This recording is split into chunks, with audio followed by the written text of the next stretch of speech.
And when the other wives left, I wondered if my value to her was diminished. I mean, I'm still wondering. So it feels like sometimes I feel like a crappy mom because they're not choosing to live next to me. Sometimes I feel like Janelle's a better mom because they're choosing to live next to her.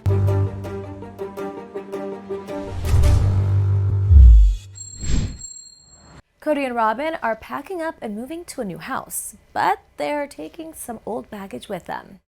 In this week's episode of Sister Wives, Kody and Robyn are moving to their dream house in Arizona. But as they're getting ready for this new chapter, Robyn can't help but wonder how different her life looks like now. Robyn struggled with the whole thing. I mean, she married me under the premise of plural marriage, with the expectation of plural marriage. And when the other wives left, I wondered if my value to her was diminished. I mean, I'm still wondering. Yeah, sure. Being the only wife is great in some ways, but there's also ways that it's not great. This was not the life that I expected, and not the life that I planned for myself. And while I love Kody, I did not ever intend or expect or want to have him to myself. I always wanted to live plural marriage. I wanted to live my religion.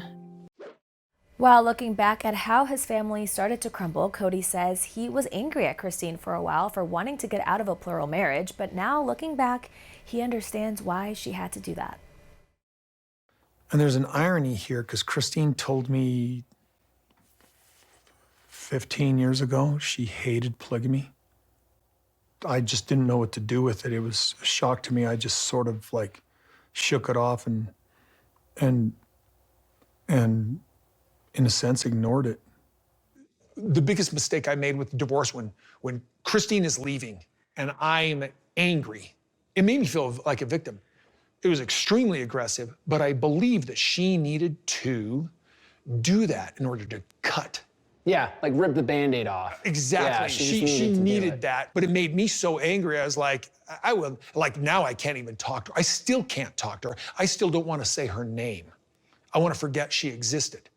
And yet I've got to interact with her kids. Her kids, your kids. In a candid conversation with his brother, Kody admits he doesn't want to go back to plural marriage and is having a hard time understanding why Robyn keeps wanting to go back to that. Meanwhile, Janelle is explaining why she thinks their plural marriage didn't work out. I have seen families that can do it, and it just really depends on the man's character. The one that we all sort of know really well is Joe Darker. And he has done such a good job managing his relationships with his wives. Yeah, that's where Kody failed. And of course, Kody had to share his 2 cents as well. I think what happened with us was I felt like I was devoted to our family and to plural marriage, but then I struggled to be devoted specifically to every single wife, and vice versa. I don't think the wives were devoted to me or to each other as a whole. Now that it's just him and Robyn, Kody is going all in on the flirting, even though Robyn may not be the biggest fan of all his advances. We've been moving for months now. We haven't had a romantic getaway, an escape, time together. And so what's happened is we become battle buddies, not lovers. So I'm just flirting around here, just having some fun with it, like making my stinky body something romantic. Hey, you smell those pheromones? Mm-hmm. It means you're digging on me. You like that stinky smell? Is there a stank on me that's making you go, ooh, that handsome man? But Robyn has her reasons for why she doesn't flirt back. There was such a big family culture of no affection with Kody and wives in front of each other that when it came to anything public, I just would shy away from flirting with him. Now I'm having to kind of get comfortable with it. In another part of Arizona, Christine is getting annoyed that all of her kids are moving away. Hayden is moving to North Carolina. It's actually rubbish. Why? Why does he need to move as well? It's hard that my kids don't want to live close to me. Yeah, absolutely. What is it about North Carolina that has people moving there? It's insane. But he explains he isn't moving away to get away from his mom, but to help with his grief from Garrison, who wasn't just his sibling, but his best friend. They've just been a unit. It's Peyton Garrison. Janelle lost a son and I lost a best friend. Yeah. And I really want to be close to her. I really want to be close to Maddie's kids. I really want to be close to Maddie because I just lost a huge chunk of me and it's not here. I'm trying to find something that isn't here. And Christine says although she's happy that her kids have a good relationship with their other siblings and her former sister wife Janelle, it does make her feel like maybe she isn't a good mom because they're all moving away.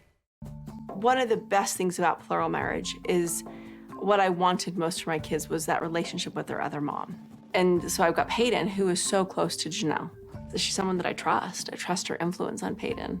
So it feels like sometimes I feel like a crappy mom because they're not choosing to live next to me. Sometimes I feel like Janelle's a better mom because they're choosing to live next to her. Then, while on a walk with her husband David, Christine explains why it's hurtful that they're making these decisions. I just feel like I just must be a bad mom. No, you're not a bad mom.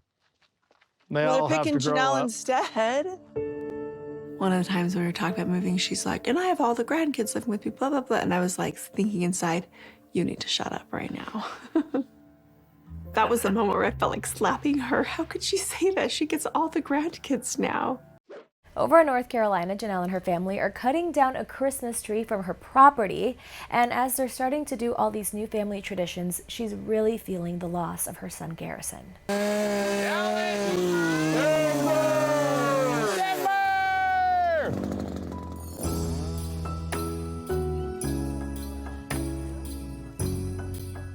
So yeah, this is the first tree we've actually cut down on our property. Good job, bud. Peyton's here, Savannah's here. It feels like, wow, there's actually like a family. There's family here now. Wow, look at that. And, you know, Garrison's not going to be here this year. It's a very strange year. It's a strange year. Lots of new things, lots of new beginnings, and then some sad things too. Meanwhile, Meri is officially back on the dating scene years after her split from Kody, and she's talking to a few men, including a guy named Ron, who she matched with at the speed dating event. We have talked. We have had a couple of conversations. He's a really nice guy. That's what you get. But as she continues to go on dates, she's realizing how much growing up in a Mormon household influenced her dating life. Okay, so Jen's view on dating is definitely a lot different than mine is, and she keeps reminding me it's because of the culture that I grew up in. Mormon/polygamous culture is you date somebody with the intention to get married. It's not promoted that you date around. And in order to find an eligible man, Meri is going on dating apps, which may or may not be the thing for all of her former sister wives. No, I can't even imagine dating through an app on a phone. That sounds so disconnected. Would you even find anybody who is very serious on there to date, or just are they just trying to look for a hookup? The problem that I ran into with the apps is that in the one that I did, there's swingers on the app, and there's also open marriages, open relationships. And I wasn't into that. I did that whole polygamy thing already. No, wasn't into that. I'm like, oh, I'm strictly going to be monogamous. And like, too bad, we could have had a lot of fun. I'm like, okay. You will never see me on a dating app, personally. I just don't see how that ever would work out for me. Going through an app, how do you get anything on the real essence of a person without meeting them, where you're reading a resume? I just don't know, man.